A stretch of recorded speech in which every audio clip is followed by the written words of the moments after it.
Well, welcome to our inaugural Kids Empowering Kids podcast. I am so excited to kick this off. It's been something we've been thinking about now for quite some time.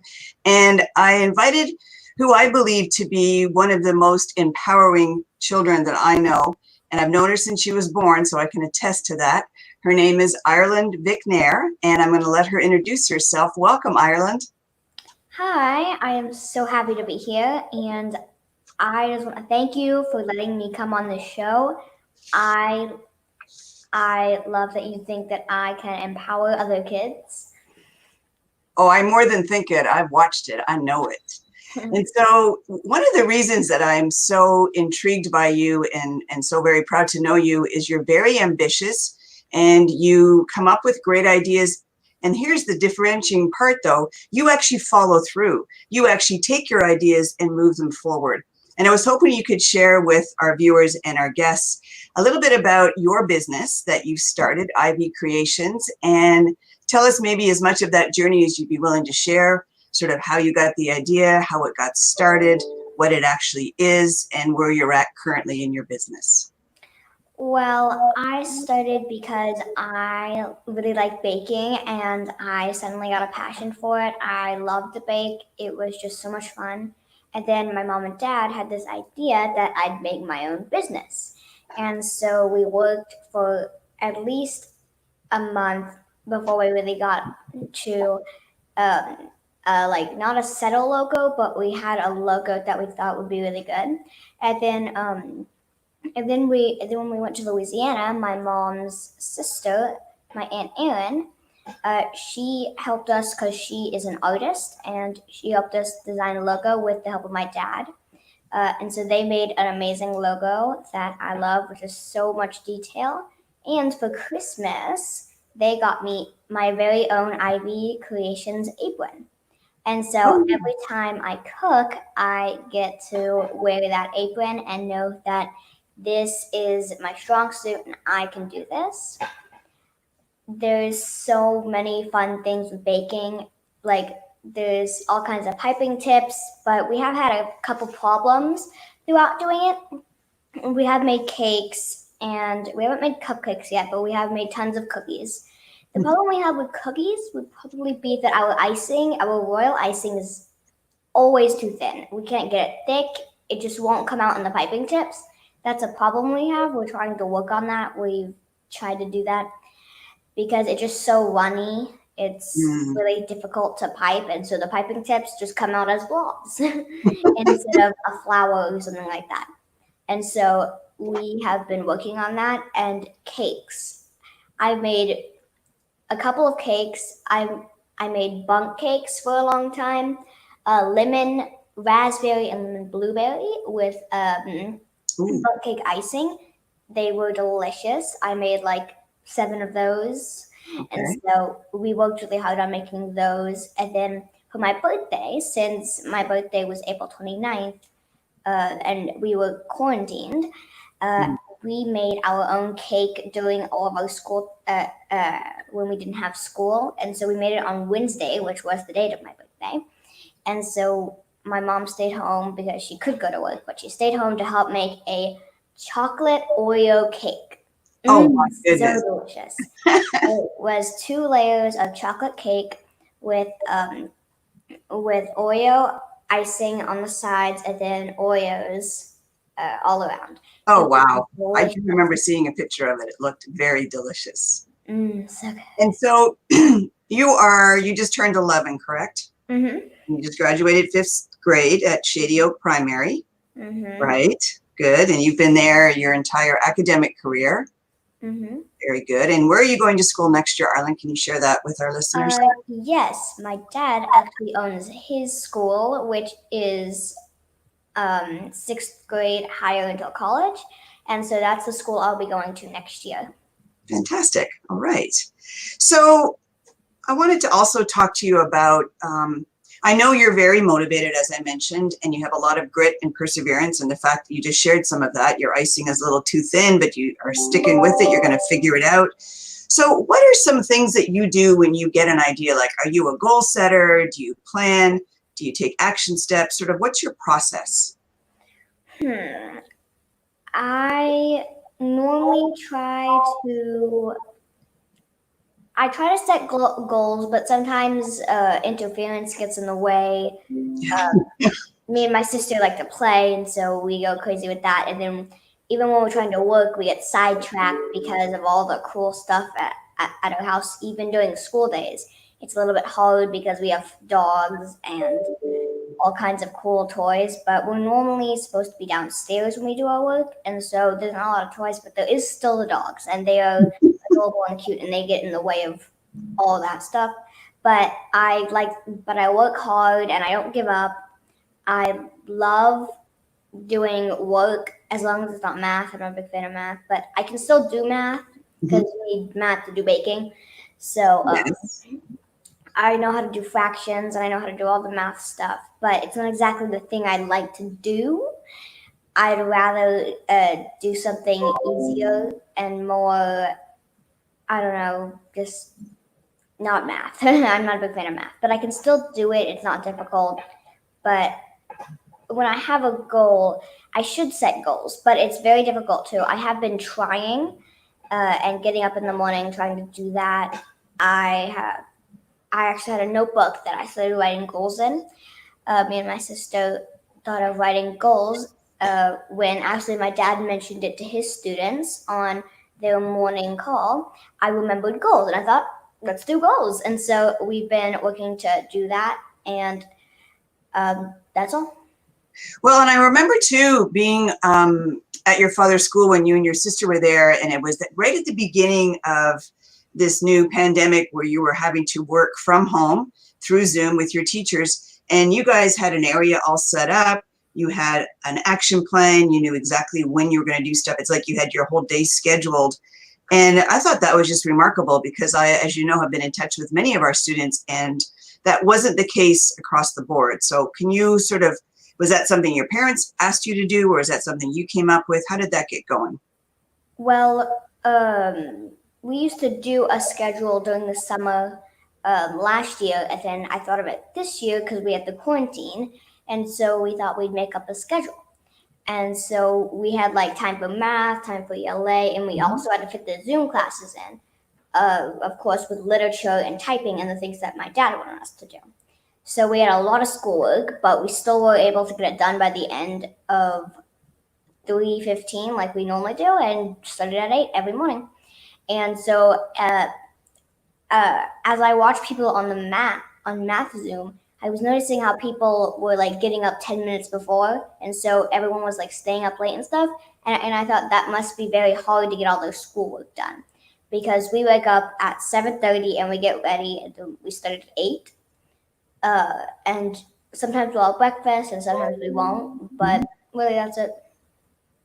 And the schedule, oh, and we just got a new Alexa, and so the schedule, she has 5 minutes before each Zoom class, and so we don't lose track of our Zoom classes. That is very clever, very clever. So when you are like, do you have anything this summer that you want to accomplish that you're thinking of working towards? Is there any new Yes. recipes or, oh, good, let me hear about those. I want to be able to type without looking down this summer because I have a really bad problem with that. I always look down when I type instead of looking up. And so I've been working on that and learning where all the keys are, getting higher in math. I finished 6th grade, and so I'm now on to 7th grade math. Wow. I want to get ahead, probably halfway. So wait a minute, you don't like math, but you're a full year ahead of your grade in math? Mm-hmm. So even the things you don't like, you accomplished very well. That's pretty impressive. It's like, I don't want to, if I stop, then I might forget things, and I don't want to forget that, and I just keep going, so it doesn't matter if I don't like it or not. I just keep moving forward. That's real perseverance and grit. And I know we've talked about it at school, but do you mind sharing with our listeners a little bit of what you like or understand growth mindset versus fixed mindset is, and how that might have helped you with your pursuit of things that you want, like really good grades and being a leader on our campus, and so fast and quick to help others. So I'm just wondering how growth mindset fits into that for you, in your opinion. I have I try very hard to have a positive and growth mindset. Sometimes it's a little bit difficult because of the bond me and my sister share. We have problems deciding things, and we do have fights. But I try to lift my spirits up when things bring me down. I don't like to feel bad. I like to feel that I'm doing my best, and Mhm. that's all I can put out there. And so I strive to have a positive mindset and a growth mindset, even when a negative mindset is trying to take over. And do you have any, I think I remember it was your dad telling me that it really helps to listen to it with really upbeat music in the morning when you drive to school. Do you have any other sort of like habits or routines that you use? Because I know for me, I've had to, over the years, institute different habits and routines to ensure, like you, I stayed in a growth mindset and I got done what I wanted to get done. And I think you might have heard this story, but I'll share it with the listeners. You know, the Debbie who goes to bed at night thinks it's a really good idea to get up the next day at 4:30 and work out. She thinks that's like very brilliant because then you get it out of the way and you can go on and do the rest of your day. But the Debbie who's lying in bed at 4:30 in the morning, she doesn't think that's a very good idea at all. She thinks it's kind of crazy. Like, what were you thinking? And in order to be smarter than the Debbie in the bed in the morning, I've always had workout partners because I found for me, I won't always do it for myself, but I wouldn't like to disappoint or let somebody else down. So do you have any sort of situations or techniques that you use maybe along those lines where you kind of get smarter than the lazy Ireland, or you get smarter than the Ireland who procrastinates or who knows she doesn't want to do something?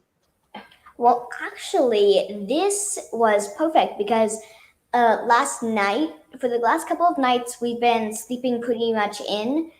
Well, no, we've been staying up really late. Mm. And so tonight, I thought since I had this, we went to bed at 9:30 because my sister was not very happy about it. But actually, this morning when I got up at 6:30 and came down at 7:30, um, uh, my dad told me that it was very responsible of me to go to bed early because he knew that I had this and that I would have to get up and not sleep it.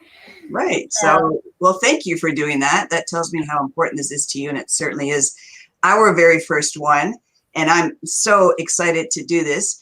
I know that when you're with other students and with other kids and really trying to do your best and be positive, one of the things that I think you do very well is you're a great public speaker and you are very much a leader in our speech class. And also, I've seen it in our Socratic circles in ELA, where you're very clear on what you believe in, your values are solid, and you're a thinker. And you know, even when I asked you to be on this show, you didn't say yes right away. You gave yourself what you needed, which was a couple of days to think it through, and then you came back with some really mature, very, very grown up questions, which I answered for you. And then you still took a little bit of time to make the decision. And I think that's very responsible. I think that protects your integrity, right? Because if you just jump in and say yes, and then you change your mind and then you don't know how to back out of it, it can be very awkward. So you've already figured out so many things that so many adults have not. So congratulations to you. and if like you commit to something and then you realize, oh wait, I still have to do this or that, Mhm. you could be backing out of something, losing friendships, not being able to do that with them again because um, someone just won't want to let you in because you backed out and they lost your trust, and then Exactly. yeah, that happens. Is there anything that you felt you learned at your 5 years at Shady Oak that you believe is going to help you moving forward as you enter middle school, both personally and academically? Yes.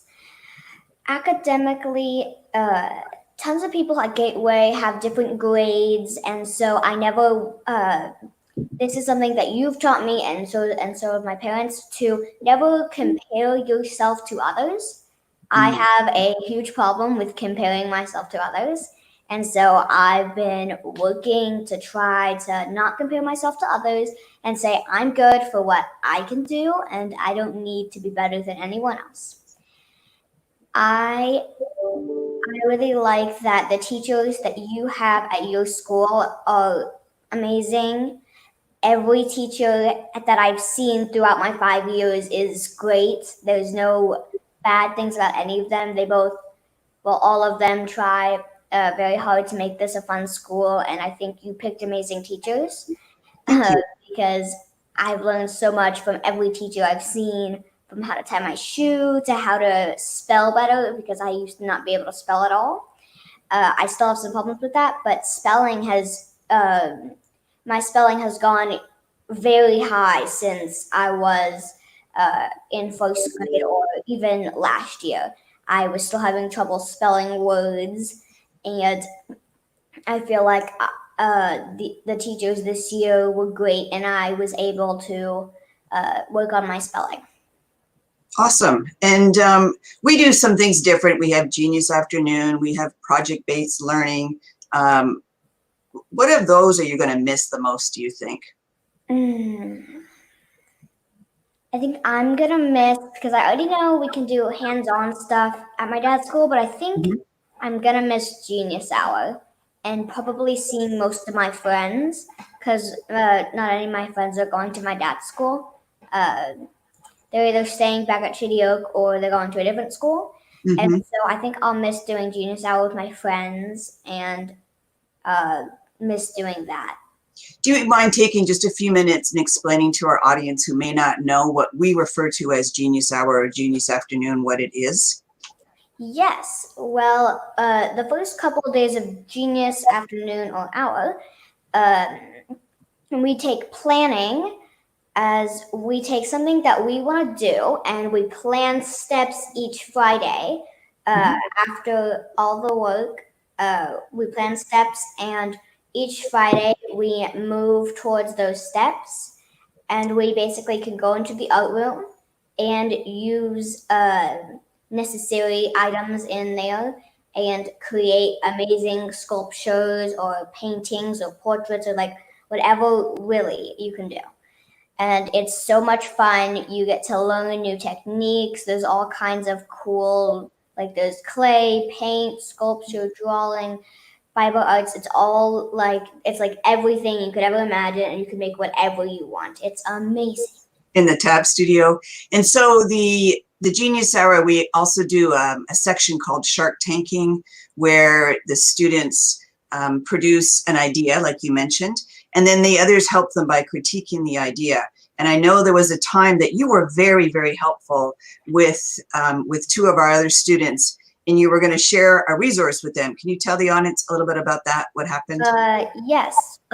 Two students I'm not going to name, but they wanted to do like a magic show. And I remember that for that year, for my birthday, my sister and my mom and my dad got me a humongous magic set, like humongous. And so it had over like 150 magic tricks and a bunch of cool hands-on props and stuff.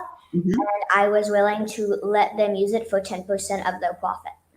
That's right, because we do this to earn money. We keep a balance sheet. We record our profit and loss.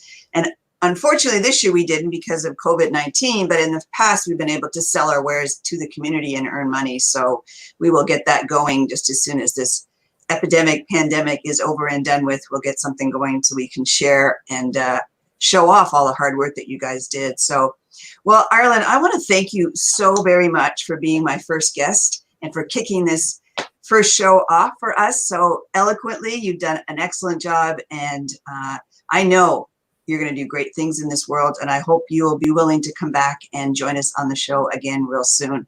Thank you so much for your time. Any parting words, anything you would like to say or share before you hop off? Yes. Even when things try to bring people down, because it happens to me all the time, like sad things, like friends and family who are sad, or people who say mean things about you, never let it bring you down. Always lift yourself up and hang around good people. Don't go around bad people, because if you stay around someone long enough, you'll start acting like them. And if you be around good people, then you're sure to do great things and be a good person. They say you can tell a person by who they hang around with. That is excellent, excellent advice. Thank you for empowering our audiences today, Ireland. And I look forward to seeing you again real soon. Me too. Bye-bye. Bye.